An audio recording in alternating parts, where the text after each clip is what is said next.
Courage and honor, cousin. Into the fires of battle, unto the anvil of war. Hello, and welcome to Warhammer 40k's Grim History from the Beyond. I'm Zekthar, And I'm Yuxin. and we are the chroniclers of all that was, and all that will be in the 41st millennium. We've seen the rise and fall of many empires, and this month we'll be discussing the internal crusaders, the Black Templars. That's right, Zekthar, and this week we'll be discussing the history of the chapter, including some of the more renowned crusades, and finish it off with some of the core beliefs of this chapter. But tell me, Zekthar, how did these crusaders get started? Well, as we mentioned before when we discussed the Imperial Fists, at the beginning of the Great Scouring, Rogal Dorn finally agreed to Guilliman's request to follow the Codex Astartes, and began to split up his legions. These chapters would go down in history for their mighty deeds.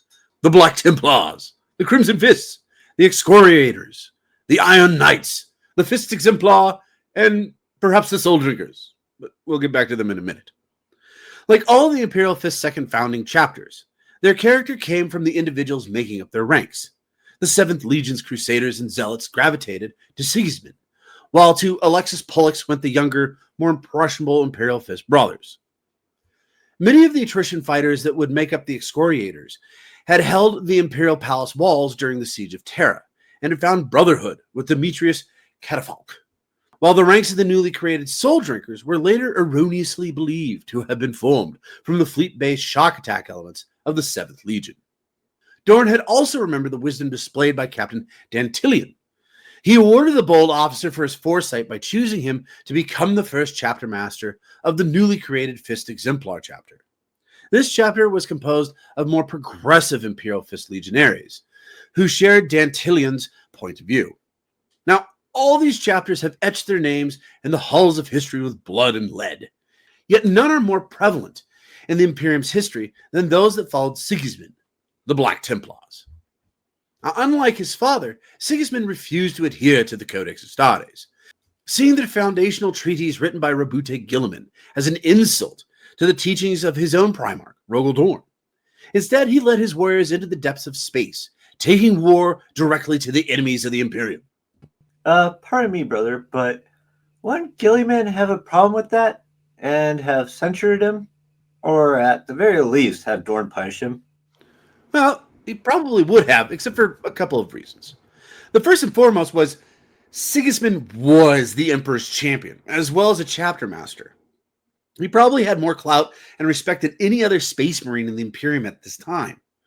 If Rabute was going to punish the fact that he was disobeying the Codex, then he would really need all of his ducks in a row, especially going after an Astartes so beloved by the people, as well as the soldiers of the Imperium. Secondly, Sigismund was rather clever about his disobedience. You could say a lot about Sigismund's faults, like his pride, self-righteous zealotry that eventually gets him killed, and his belief in the ecclesiarchy. But one thing you can't say about Sigismund was he was stupid. The man may not have liked or agreed with the Codex Astartes, and that doesn't mean that he didn't read it or use it. He was very well aware that Guilliman had written in loopholes that the Primarch would use to circumvent many of the restrictions if he needed to. Sigismund just simply used them first. Like what? Well, the best example is how many Astartes are in a chapter. It's pretty clear that all chapters should only number 1,000, give or take a few, unless, of course, one is crusading.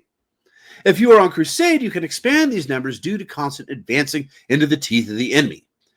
This would be an excuse the Black Templars use for the next 10,000 years. They just never stopped crusading. And the third and probably most important reason is Guilliman didn't want to censure Sigismund and his zealots. All the legions had been broken up, and it would probably be a good thing to have at least one chapter that continually advanced into the many enemies of mankind. But I digress. In the centuries since, the chapter has diverted even further from the standard tenets of the Adeptus Astartes, embracing their faith and acknowledging the God Emperor's divinity. The Black Templars have developed a fanatical zealotry and aggressiveness. This deviation from orthodoxy disturbs many of their fellow Space Marine chapters, though the Black Templars' dedication to eradicating the enemies of humanity cannot be questioned.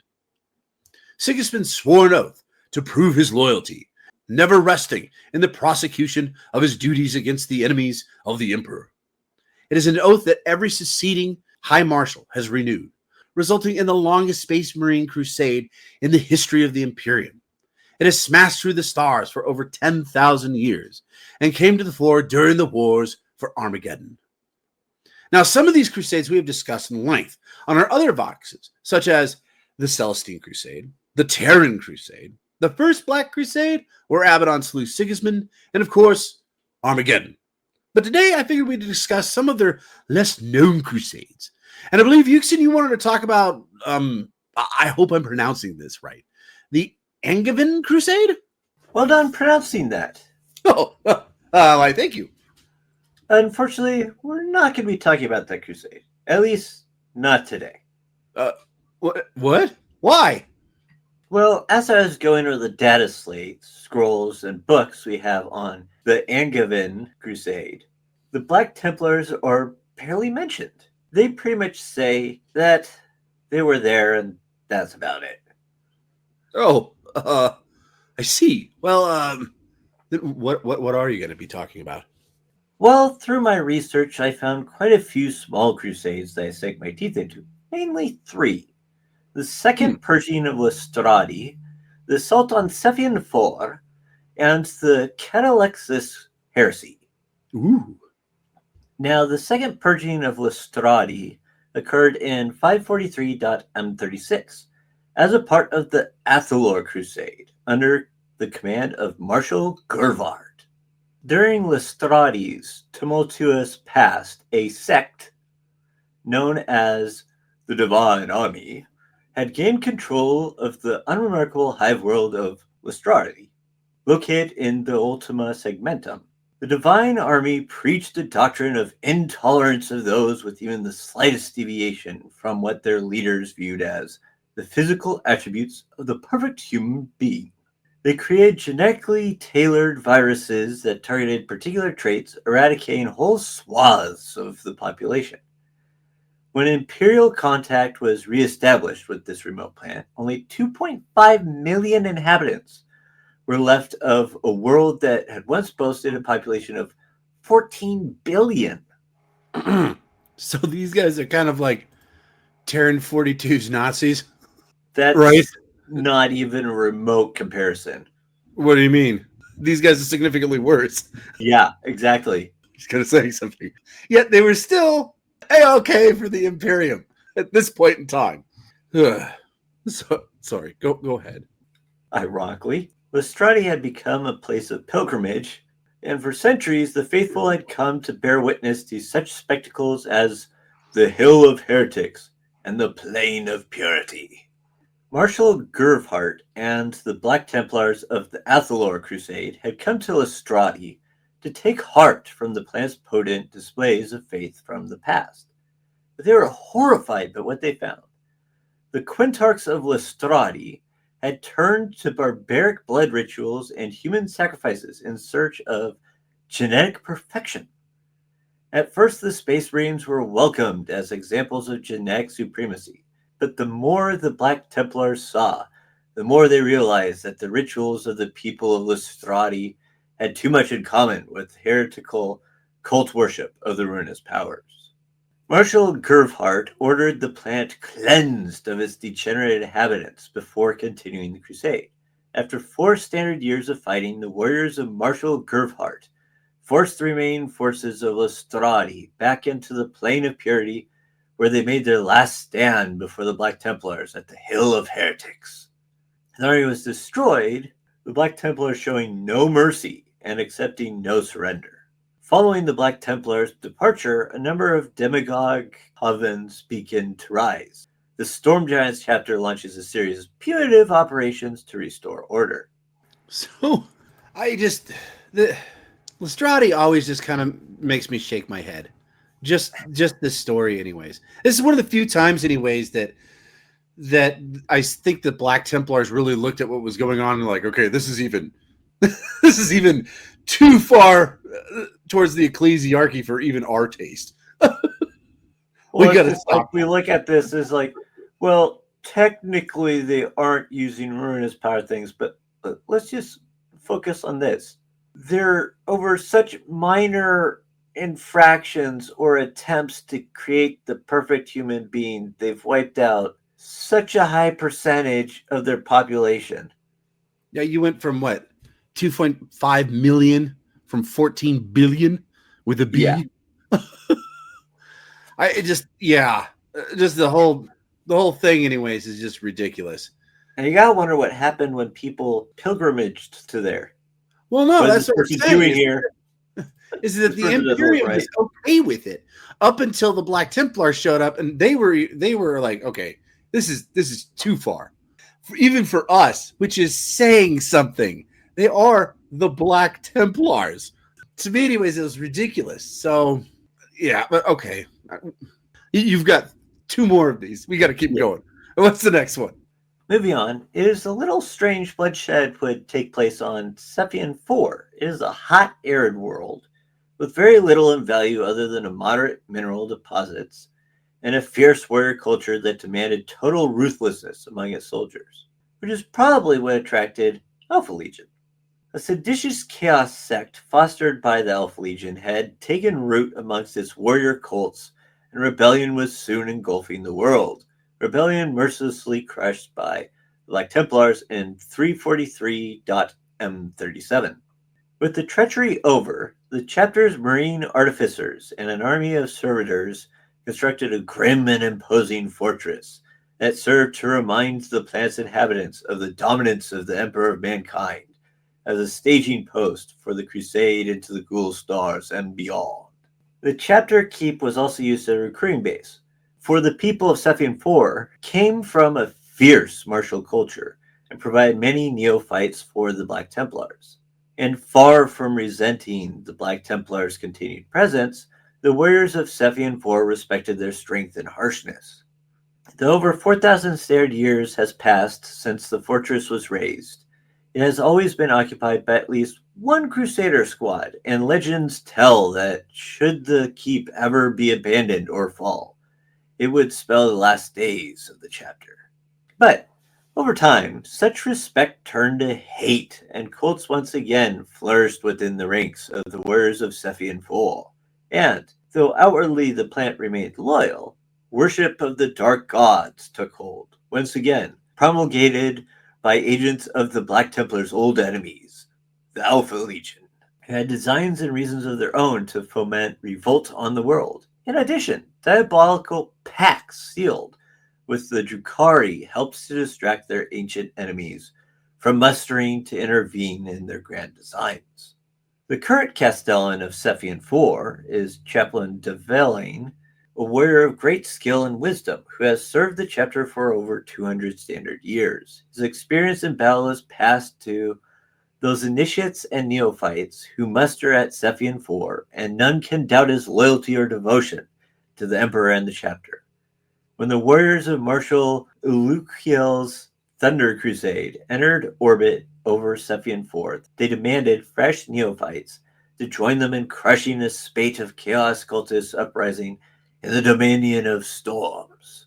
The neophytes deemed ready to join the crusade by Chaplain Devlin were pushed harder than ever before to prove themselves worthy of such an honor in a last trial by fire.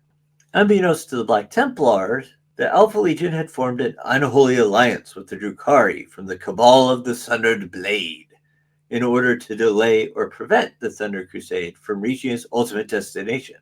The Alpha Legion for reasons too impenetrable to discern, and the Drukhari for the simple pleasure of inflicting pain and misery on any fresh meat they might capture. After successfully completing their last trial by fire deep in the Harek Mountains, the surviving neophytes were being escorted back to the transports by initiates of the chapter keep.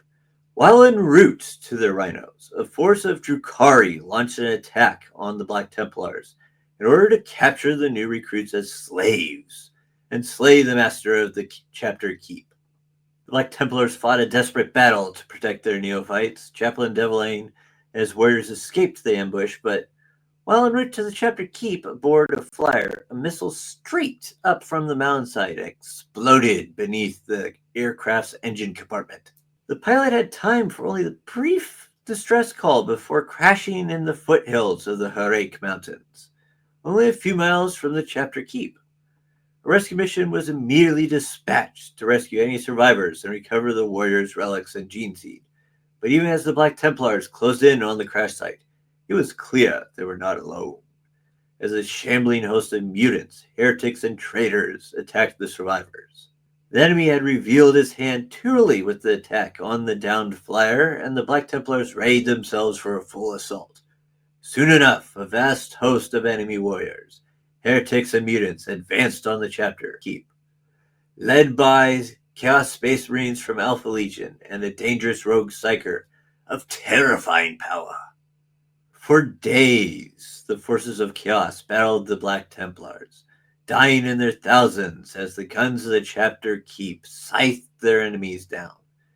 Chaplain Devlin knew that he had to end the battle quickly and resolved to lead a strike force into the heart of the enemy to slay their leader. During the ensuing battle, the Castellans slew the rogue psyker, while Emperor's champion Marquand single-handedly took on a Chaos Defiler. The valiant warrior danced past the claws of the clumsy Defiler and rammed his black sword upwards into its belly, utterly destroying the demonic spirit within. Howling in pain, the Defilers crashed to the black ichor-soaked ground, a shattered wreck utterly destroyed. The Black Templars displayed their typical fortitude and tenacity in the defense of their chapter keep, driving the forces of Chaos into retreat. Thanks to the unreliability of their firearms, the mutants had eliminated a great many of their own numbers themselves, forcing the remaining wretches to flee before the might of the Space Marines.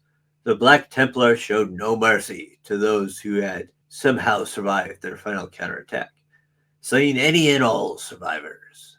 Now, before you give us the few crusades you looked up, I figure we should at least talk about the catastrophe known as the Catalexis Heresy. Now, the Catalexis Heresy is probably the most important and last of these little crusades I'm going to discuss today because it was perhaps the most impactful. It was an imperial conflict that broke out in 401.M34 after the xeno-cyborg known as the Cacodemonius used his formidable psychic presence to control the populace of 1,300 imperial planetary systems. The zealous Black Templars sallied forth and called a crusade against these vile aliens and ended the Catalexis heresy when they executed the Cacodemonius. Alas, this outcome had unexpected consequences that would soon prove dire for the Imperium of Man, resulting in the infamous event known as the Howling. The Cacodemonius' death scream echoed through the warp and was amplified by it, burning out the minds of billions of astropaths and even distorting the signal of the Astronomicon. Millions upon millions of Imperial starships were lost in the resulting upheaval as entire subsectors slid into barbarism without the diktats of the Adeptus Terra to guide them. Now, while this should be better documented because of all the human lives lost, what makes it more important is, in fact, some Imperial scholars have speculated that this psychic catastrophe could have destroyed all of the Black Templars' librarians. This would explain why the chapter has never had any since that time. But tell me, brother, what small crusades did you want to talk about? Well, now, the two crusades I wanted to discuss are the Geonide and the Ophidium Gulf Crusades. Now, you see, the Geonide Crusade was an action taken by the Black Templars intended to preserve an important imperial technology, scientific research, and the Adeptus Mechanicus personnel from the chaos-inspired rebellion on the planet of Geonide. Now, the forged world of Geonide was an imperial planet only worthy of note due to the scientific research being conducted within the mile-high laboratory facilities that dotted the planet's surface. The brilliant minds of the Adeptus Mechanicus tech priests work feverishly upon such important projects as new propulsion drives for the Imperial Navy starships and the latest laser technologies that the Astra Militarum would never see. But then there were those classified projects involving artifacts and relics of bygone eras. Regardless of whatever the work, all was done with the interest of furthering the cause of the Emperor. However, underlying all this approved research was the possibility that someone might dig into heretical subjects, outside the strict boundaries of knowledge set by the Imperium. Then, suddenly, open rebellion against Imperial authority in Geonide's major cities erupted without warning, taking a heavy toll on the populace and priceless research facilities. Before long, the true cancer behind the unrest was revealed to be the newly formed Coven of Latent Psychers, tainted by the corruption of chaos. The rogue Psychers had been manipulated by chaos sorcerers into unleashing the unholy energies of the ancient warp drive stored on the Forge world to open a rift into the Immaterium. This allowed the taint of chaos to infect most of the planet's population, and the soon mostly insane and mutated citizens of Geonide proved very difficult for the remaining Imperial defenders to contain. Within a year, over 75% of the planet's population had fallen to the corruption of chaos. Assistance from the remaining uncorrupted defenders of Geonide arrived in the form of a Black Templars crusade fleet. After many valiant efforts to reclaim the planet on behalf of the Space Marines, failed as simply too much of the planet's population now served chaos. Thus, an exterminatus was called for and ultimately carried out by the agents of the Inquisition, who had been present from the beginning of the rebellion.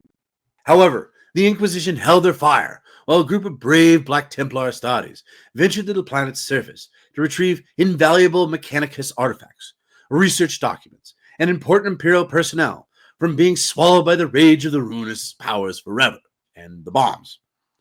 But as soon as the mission was complete, the Inquisition charged the cannons of their mighty starship and unleashed a cleansing exterminatus action that utterly destroyed the planet. Now, moving forward in history to 998.M41, Castellan Raymer, master of the strike cruiser Ophidium Gulf, and survivor of the ill-fated Garon Crusade, led his 90 Astarte warriors on crusade deep into a largely unexplored tract of wilderness space in the treacherous Veiled region of the galactic South's Segmentum Tempestus. The outlying worlds of the one populated system they discovered were home to a fledgling empire of primitive aliens who lived in great cities of gold and gave homage to a being they knew only as the voice of the Emperor. Curious to know what manner of being this was, Raymer destroyed their temple before leading his warriors onward. Wait a minute. The voice of the Emperor. Didn't I talk about him when we discussed the 13th Black Crusade? Yes, sir. I knew it! If memory serves me correctly, something strange is about to take place. Yet I can't recall what. All I remember is the voice of the Emperor is not what he seems. Anywho, as the crusade continued, they found what many of the worlds they discovered had already been visited by destruction greater than they themselves had already unleashed. The Ophidium Gulf was a fast warship, and as it drew close to the core planets, the strike cruiser Sensorium detected a small fleet of vessels breaking orbit with another devastated world. Augurs determined that these ships were Space Marine vessels and belonged to no less a chapter than Dark Angels. Oh, sorry. I just remembered what's about to happen. Carry on. Raymer and the master of the Dark Angels fleet exchanged convoluted greetings in High Gothic, and the Black Templars offered to fight alongside the illustrious first founding chapter in the capture of the aliens' leader. Only very reluctantly did the Dark Angels accept the Black Templars' aid. The final battle of the Ophidium Gulf Crusade was fought through the gold-paved precincts of the Temple of the Voice of the Emperor, the last refuge of the mysterious individual who had somehow swayed an entire alien empire into becoming his own personal fiefdom. Such blasphemies could not be allowed to stand, and, together with the warriors from the Dark Angels, who were already prosecuting the attack on the system, Castellan Raymer's sword brethren led the Black Templars in the attack on the alien leader's Golden Palace. Now, while the Dark Angels destroyed the alien army from afar with deadly accurate fire from their Devastator squads, the sword brethren, led by the Emperor's champion Corbinian, stormed the main gate and the palace after it had been destroyed by the multi-melta blast from a Land Raider Crusader. The aliens' technology was strange and terrifying. Their warriors able to slip invisibly through the battlefield, and their weapons able to easily defeat the Space Marines' formidable protection with strange multiphasic beams. Though numbering less than 100 Astartes, the Black Templars pushed on through the deadly fire, eventually breaching a vast dome chamber in the heart of the palace, though it seemed to Corbinian that they may have been allowed to reach this place. In the center of the chamber sat a curious figure, one clad in black power armor, without livery or panoply, like that of a fellow space marine. Yet as the Black Templars entered, the figure rose, and it was clear to all that he was indeed a space marine by his size and bearing. Despite a sword sheathed across his back and twin pistols belted at his side, the warrior made no attack and merely smiled, as though he had been pleasantly surprised, saying, "You want the lapdogs and the lion? How curious." Since the figure was a space marine, Corbinian stayed his hand and relayed the news of the discovery to Castellan Raymer, who bade him link up that they may return the prisoner to him for questioning. Raymer chained the prisoner to the Ophidian Gulf's most secure vault. But this was a decision Raymer soon had caused regret when the Dark Angels discovered what had happened. No sooner had the strange space marine been imprisoned on Raymer's ship than the command of the Dark Angels demanded that the prisoner be handed over to them. Raymer refused at first, but when Ordinus Sensoria warned him that the Dark Angels' fleet was powering up their weapons, he knew he had no choice but to comply, for his lone strike cruiser was no match for the Dark Angels' entire fleet. Reluctantly, Raymer handed the prisoner over, and without another word, the Dark Angels broke orbit and departed the system. Now, the ultimate fate of the Ophidian Gulf remains a mystery, for after a single communication en route to the system's Mandeville Point, Castellan Raymer has not yet made contact with any of the chapter's keeps of the Black Templars. High Marshal Helbrecht now has grave suspicions as to what may have happened to his fellow Black Templars at the hands of their fellow Astartes. Unfortunately, Helbrecht's suspicions are correct, for while the ultimate fate of the Ophidian Gulf remains unknown to the Black Templars, the Adeptus Mechanicus was fully aware of what took place after Raymer's last communique. It lists the destruction of the Ophidian Gulf by the Dark Angels among its repository of logs of thousands of boarding actions ranging from mass assaults on capital ships to the grappling actions of burning gunboats. This information, alongside similar assaults upon other starships, such as the World Eater's attack upon the Cirrus and the capture of the Devonius Spear by the Ultramarines First Company, was accessed in the form of combat memes by the Scutari Magos de Han aboard the Arch Mechanicus Speranza, while seeking to formulate a response to the boarding of that ship by the constructs under the control of the heretic Archmagos Telok. Well, before we move on to what makes this chapter go, what do you think of these Crusades, brother? Ever notice how generally the Crusades go, somebody screwed up, and so we're here to fix it instead of we're charging forwards? Yeah, a lot of these do actually seem very well. Some of them do. The ones one of them that I talked about did. The other one didn't. One of them they were crusading against the aliens. The other one was, yeah, we need help. Come help us. I mean, and the ones that you talked about, one of them they kind of took it up on themselves. They were like, "This isn't right." Burn them all. and they were actually technically going to a crusade, and they stopped there. Yeah. Then the next one, if I recall right, yeah, well, that was actually their own fortress that needed help. But the third one was definitely they went on crusade, right? Well, actually, originally Well, they the went Howling? to annihilate the resistance on Cephian 4. And then they had their keep, and then they had to do it again. Right. But no, I was talking about the third one. The third one was definitely a crusade, though, right? The one with the howling? Yes. So, and quite frankly, I think you're going to see a lot of that with the the Black Templars, just simply because their crusades are always going to be pushing back against stuff that the Imperium took during the Great Crusade. So a lot of these, anyways, you're going to see it's like, well, yeah, I mean, technically they are taking this back, but I mean, it's because they were taken a long time ago. Yeah. In fact, actually, I think that's true with most crusades. I mean, most of the ones that we've talked about, at least. Other than, I mean, there's been a few rare ones. Like, for instance, ironically, anyway, speaking of the Black Templars, the Terran Crusade and the Celestine Crusade, both of those, to me, quite frankly, I wouldn't even really call those crusades. To me, those are more like but you're a Black Templar.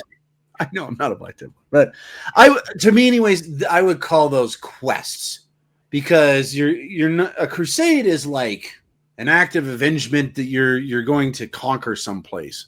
Both of those, anyways, they never went to a place to conquer. It was getting from point A to point B. So, and the Well, Terran, they did call the attack on Hell's Reach the Hell's Reach Crusade. yeah.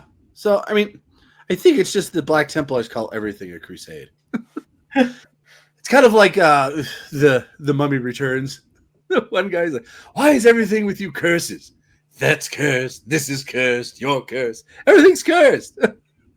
It's kind of the Black Templars. It's like everything's crusades. This is a crusade. That's a crusade. I'm on crusade. I mean, what are you doing if you're just sitting there? I'm preparing for a crusade. You know? And we know Go ahead. that the Dark Angels aren't really successful in keeping the captive, though. You mean We know Cypher? this because later he pops up again. Does he pop up again in the Ultramar sector? I don't remember where he the voice of the Emperor shows up a couple more times, and if I recall right, he's kind of the guy that is like impending doom before the 13th Black Crusade. That's what he's most well known for. Yeah. But yeah, no, it was the concept was that they took him back to the Rock, they put him into a cell, they came back to question him, and he was gone. So once again, So more than likely he could be Cypher. It's Cypher. Are you kidding me? Dude with a big sword on his back, he's got a bolt pistol and a plasma pistol. He's amused that the Black Templars are there instead of the Lions guys. That's Cypher. But yeah, I mean, quite frankly, they are the only chapter I can think of, anyways, that crusading is so rooted into what they do. Yeah. I mean, the closest I can say, I guess, anyways, that have this whole concept of continually attacking, maybe the White Scars and the Space Wolves, both of them. White Scars, it's more of not necessarily, anyways, that they are constantly attacking. It's just the way their tactics work. Yeah. Is a constant moving forward, anyway, swarm kind of mentality. But the Space Wolves are probably the closest, I'd say, anyways, to the Black Templars when it comes to this, just to continue advance. I mean, I can't really think of any others. Can you? No, not really. Oh, okay. I'm not counting the Carcrodons. that's a different animal altogether. Who are also not Codex compliant chapter, but so you don't got anything else, anyways, on these Crusaders or on the Crusades themselves? I thought they were kind of interesting. These, by the way, for those who are interested, there are for the Black Templar, there are hundreds of these little tiny Crusades that we just kind of mentioned. They're just little brief snippets in Imperium history. Just like, oh yeah, the Black Templars were there and they destroyed 17 systems of aliens and then they moved on. It was like, wait, what? Go back. What happened there? No, we just did our job. It's kind of the way that they look at it. So, or there's the cases where they're part of a mass engagement, but right. The other thing that we found is a lot of them is yeah, they played a part, but so did other chapters. Yeah. Normally, anyways, normally 9 times out of 10, any of the huge engagements, like the ones that we've talked about, other than the Horus Heresy, obviously, but all the rest of them that we've kind of talked about, the Black Templars are there. Yeah. So it's kind of cool that they do show up and they tend to help everybody. How they help people is a little different story, anyways, and we'll probably get into that here in a minute. But why don't you tell me, anyways, Yuxin, how these guys are very, anyways, because obviously they're not Codex Astartes compliant. So how does their organization actually function? Well, the Black Templars have no chapter homeworld, instead opting to live within their crusade fleets. They are ever vigilant and are always ready for battle. They do establish chapter keeps on every world they conquer or reclaim for the Imperium, both to provide a source for new recruits and act as a staging post for crusade fleets operating across the galaxy. They have been known to abandon these keeps only to return and reclaim them later, usually exterminating anything foolish or unlucky enough to have taken up residence in their absence. Each crusade fleet is overseen by an officer with the rank of Marshal, which is the equivalent of a captain for your normal Codex Astartes compliant chapter. While the chapter master, known as the High Marshal, travels between crusades on his personal flagship, the battle barge Eternal Crusader. There are usually at least 3 Black Templar crusades operating at any one time, although at one stage there was 14 known to the Imperium during the treachery of Dalmok, which with each crusade ranging in size from the deployment of 100 Space Marines and their fleet support to crusades contained several standard Codex Astartes companies. AKA thousands of them. Indeed. Mm-hmm.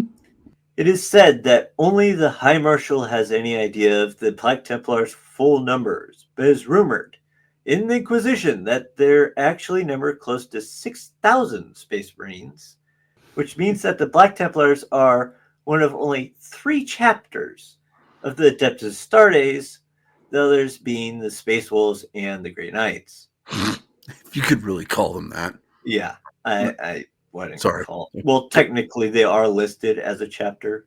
Like 666 chapter, I think. Technically, they are Space Marines, but we will talk about them at some point. But sorry. Go ahead. People are pushing it off as our viewers. Shh! You can't say that for our viewers. They're our viewers. Yeah.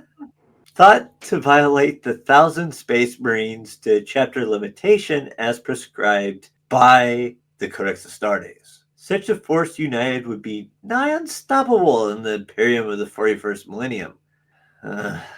We'll talk about that later. The potential size of the Black Templars has resulted in close scrutiny by some of the more Puritan members of the Inquisition. The chapter's history of zealous loyalty to the Emperor and the inability of any Inquisitor to find evidence supporting the claims of unusually high-standing troop numbers has spared the Black Templars from further revelations of their true numbers.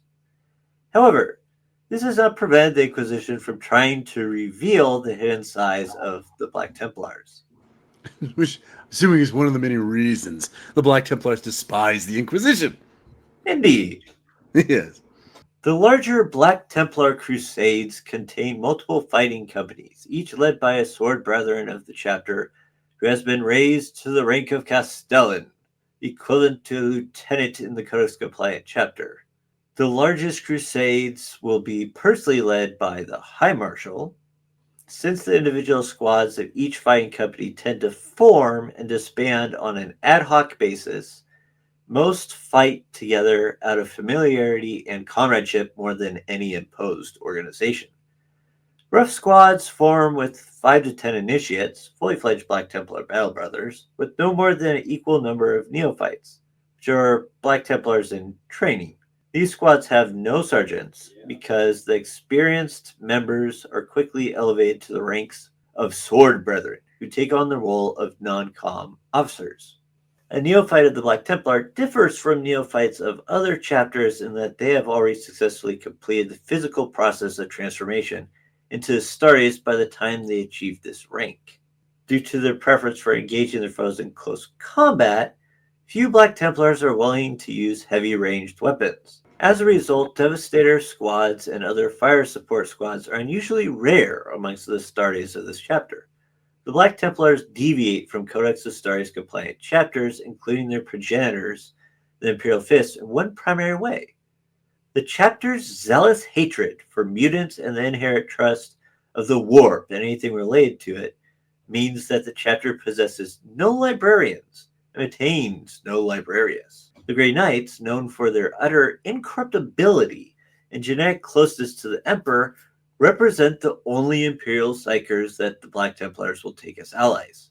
The Black Templars' extreme revulsion to fighting alongside any individuals tainted by the Empyrean would normally prevent them from being allied with anyone with such abilities. The Knights are the exception, as the Black Templars consider it an honor to fight alongside Astartes, whose membership was originally chosen by the Emperor, who bear a portion of his direct genetic inheritance and not one of whom has ever been corrupted by the temptations of chaos, a feat that not even the zealous Black Templars can claim. This attitude towards Psychers can prove to be challenging for those Black Templars who are chosen to serve in the Death Watch and must learn to fight alongside the librarians of other chapters as part of a kill team. But I assume you'll discuss this more, brother, when you conclude our vox on the beliefs of the Black Templar? Yep, indeed. Now, all Space Marines are renowned for their fervent dedication, but the extent of the Black Templars' faith is often described as, well, fanatical. They seek nothing less than to crush every last enemy of mankind. The chapter's dogma reserves a special hatred for particular enemies, specifically the mutant, the heretic, and the witch. The reason for this is to be found in the chapter's founding, springing from the contempt in which Sigismund held those heretic Astartes who had cast off their oaths and turned against the Imperium during the Horus Heresy. In assuming the mantle of the Emperor's champion, Sigismund delivered the ultimate judgment on those who had betrayed the master of mankind, executing them by his own hand. It is the zeal to prosecute such crimes that drive the Black Templars in their crusade across the galaxy and beyond the borders of the Imperium, lending them the strength to face any foe. When the Black Templars' battle brothers strike down a champion of the enemy, he is enacting the judgment of Sigismund, and through him, the Emperor himself, and continuing a tradition established at the height of the Imperium's most terrible crisis. For 10,000 standard years, the Black Templars have crusaded to prove their loyalty, and this creed has become so embedded in their doctrines that they are utterly ruthless towards anyone or anything perceived as a threat to the Emperor. Unlike most other chapters of the Adeptus Astartes, the Black Templars have come to revere the Emperor as the one, true God of mankind, just as the mortals of the Imperium do, and this belief has driven them to new heights of fanaticism. However, the Black Templars are first and foremost Space Marines, and so even their faith is superhuman in its focus and dedication. Their grueling rites are every bit as tasking as their battle drills. To the Black Templars, ceremonial dedication to the Emperor and their martial drilling are one and the same. The Black Templars have been known to mercilessly wipe out entire planetary populations to expunge the sin of heresy, while the mere presence of a witch on the battlefield drives them into a zealous fury against which few enemies have any hope of standing. The Black Templars' professed loathing of the witch even extends to those psychers in the employ of the Imperium. As a result, the Black Templars eschew the use of all librarians in their ranks, unwilling to have any of their brethren touched by the taint of the warp. In fact, I have recorded a common vow of the Black Templars, which goes, Smite now the scions of the witch. Grant us the strength to pierce their unclean flesh, to cover their fields with the pale forms of the blasphemous dead, to drown the thunder of guns with the shrieks of their dying, to lay waste to the citadels with hurricanes of fire, to wring the hearts of their kin with unavailing grief, to send them into the wastes of their desolate lands in rags and hunger, broken in spirit, worn with travail, and begging for the refuge of the grave. We ask it in the spirit of wrath, O master of mankind. In fact, the only warp-tainted people that they can abide are the navigators and astropaths, who they hold ironically sacred. But when not engaged in battle, the brethren of the Black Templars are invariably to be found preparing for it. They pass their time in prayer and meditation, or engaging in exacting training rituals. Those initiates entrusted with the training of a neophyte spend long solar hours passing on their knowledge to their young apprentice and supervising endless drills, practice sessions, and trials. The brethren frequently impose upon themselves many hardships, foregoing all but the bare necessities in order to purify themselves in the eyes of the Emperor and their Primarch, and to emulate the example of their founder, Sigismund. When serving alongside the battle brothers of the other Space Marine chapters, many Black Templars prepare themselves through long fasts and solar week-long vigils in order to tolerate the presence of the Space Marine librarians. For those who serve a long vigil in the Death Watch, fighting alongside a brother Space Marine who wields psychic power is a particular hardship, a trial that must undergo in order to serve the Emperor more fully and to strike down the hated alien. For this reason, great care is undertaken when selecting a Black Templar for secondment in the Death Watch. For only a brother able to contain his deep-seated intolerance against psychers will be able to fight to his full capacity. Despite this, even these individuals are likely to pass every hour not spent fighting in deep contemplation and prayer, often cloistering themselves away from their fellow Deathwatch brothers in a personal shrine to the Emperor, Rogal Dorn, and Sigismund. In Timberment, the Battle Brothers of the Black Templar chapter are united by the fiery zeal that burns within the heart of each. A fire first sparked by High Marshal Sigismund himself, and stoked each day by the oratory of the chaplains and by the exemplary texts that each brother reads every hour he is not on active duty. While each Black Templar is inspired by the same crusading drive to utterly crush the enemies of the Emperor, there nonetheless exists a degree of variation within the ranks. These brethren, only recently initiated into the chapter as full battle brothers, might be driven to prove themselves in the eye of their more experienced peers. Only when they have done so will they be granted the right and responsibility to train the neophyte themselves. Throughout this service as an initiate, the Battle Brothers gains experience and wisdom until he may, if he survives long enough and is judged worthy, enter the ranks of his marshal's household as a sword brother. These warriors have learned to temper the fires of hatred with the wisdom of their years, and they are an example to the entire chapter. Yet one of the more unusual aspects of the Black Templars' worship of the Emperor is the chapter's collection of reliquaries. Being a fleet-based chapter and lacking a proper homeworld, the High Marshal's battle barge and mobile fortress monastery, the Eternal Crusader, has become a spiritual epicenter of the chapter. It has been refitted many times over the millennia, and its massive expanse is filled with sacred relics, chapels, reliquaries, and devotional pieces. All Black Templars return here after a crusade, renewing vows and adding any newfound wonders to their already vast hoard.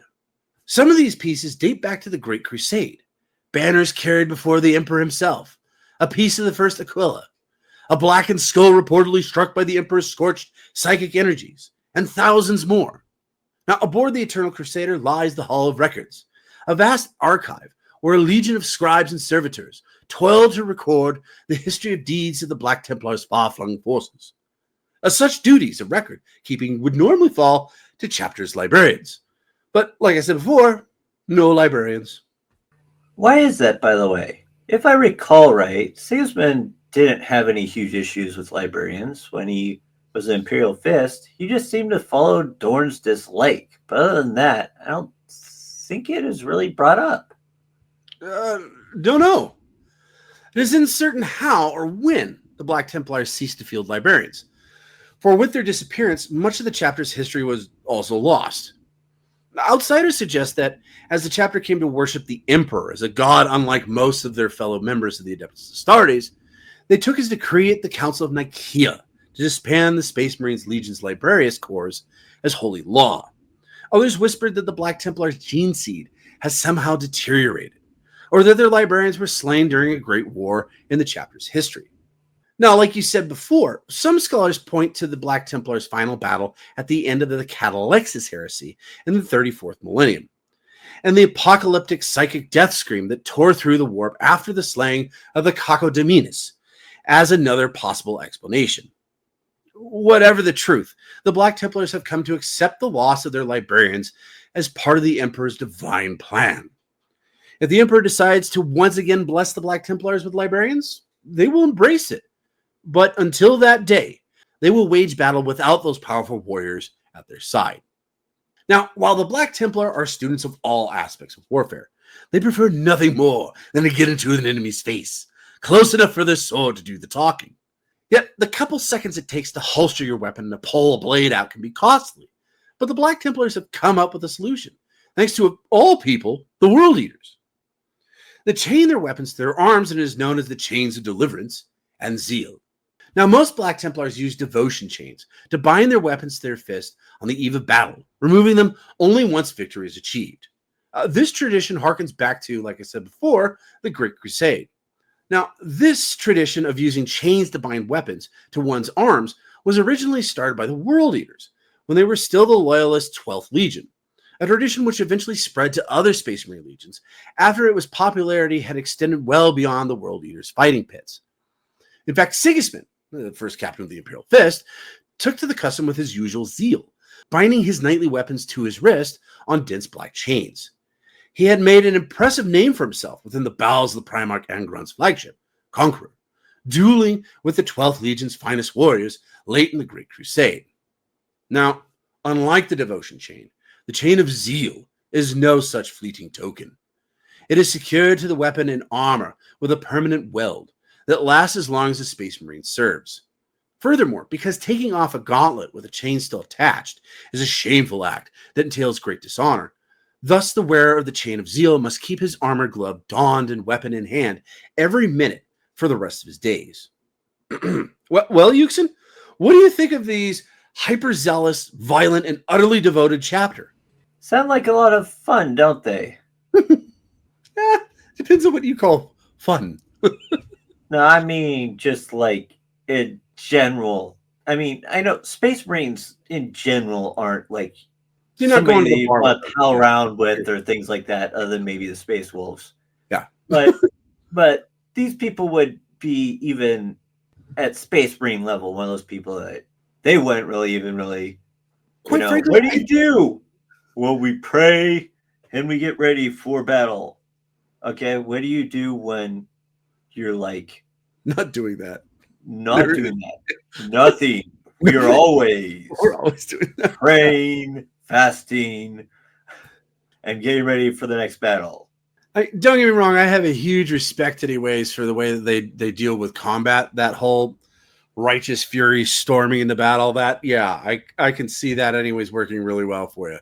It's the times after fighting and before fighting that it's just like, come on, guys, you gotta unwind a little bit, or else it's just gonna all get bottled up, and you're gonna go off on somebody you probably shouldn't.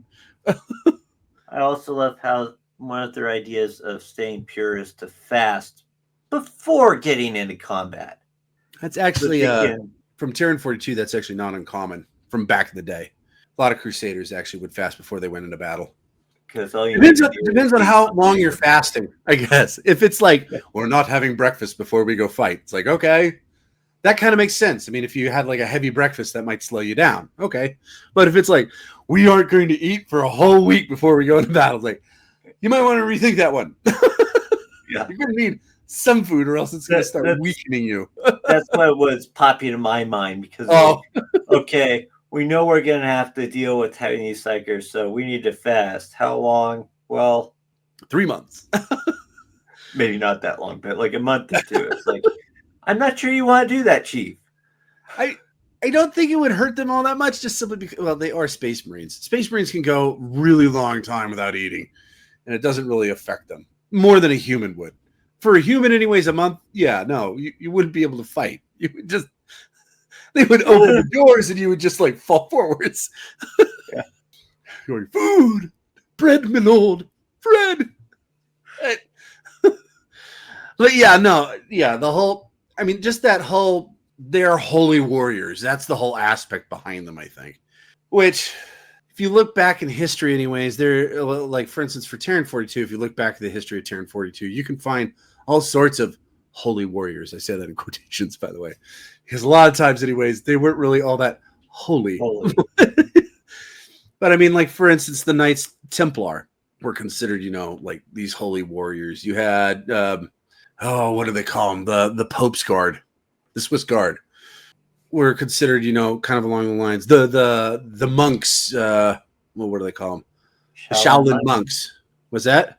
Shaolin monks. Yeah, the Shaolin monks. I mean, all these guys, anyways, had these different traditions that seem obtuse, but when they got into fighting, anyways, they mop the floor of people. So maybe there is something. Talking about religious warriors, then. Right. Well, I mean, to their religion, they're thought of as holy warriors.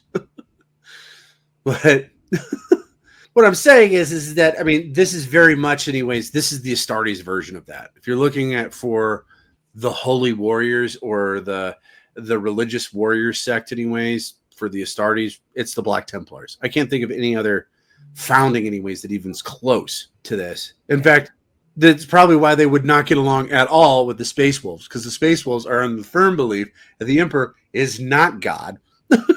He never was a god. And that's, in fact, how the whole Horus heresy got started. Bjorn has joked about it many a times when he's talking to the young pups about the history of their chapter.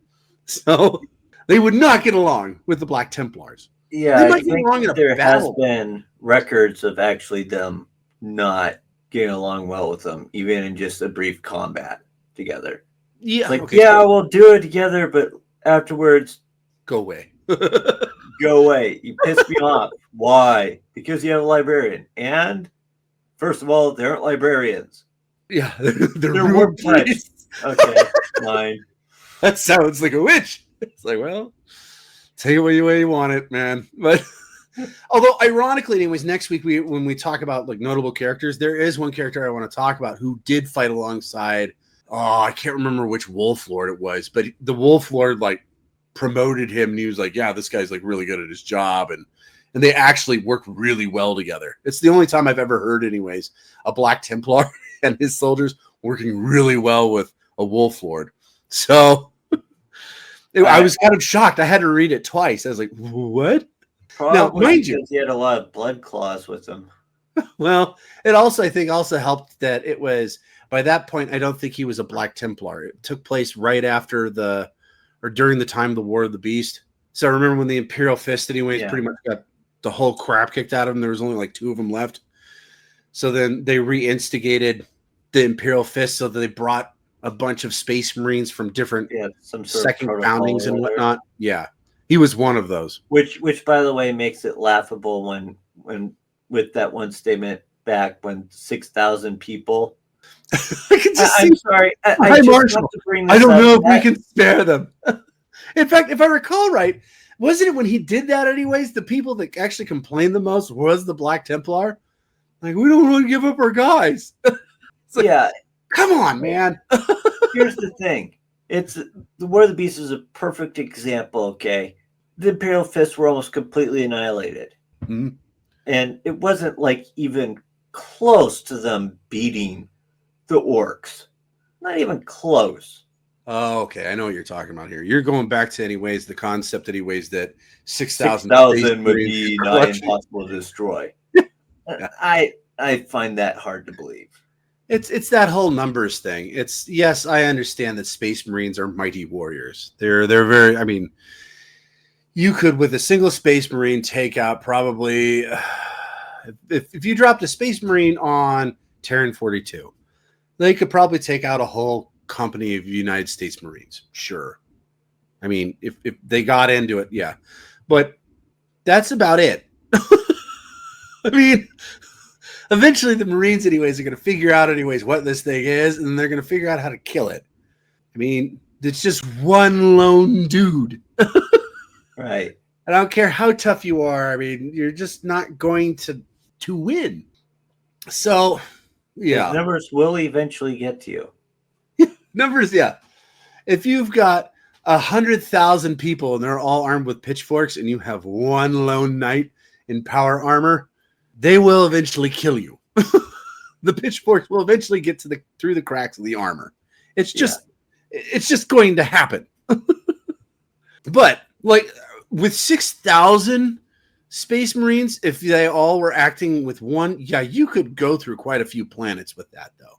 Oh yeah, yeah. I'm not saying that. I'm just saying nigh unstoppable. Yeah. No. If they had tried doing that like during the time of the War of the Beast, or if they tried doing that like just trying to sweep through probably the Octarius place and try to wipe out everything there, I don't think it would work. No, but if they had dropped 6,000 of those guys in Hell's Reach, they wouldn't have defended it. They would have marched out and met the enemy and slaughtered them all.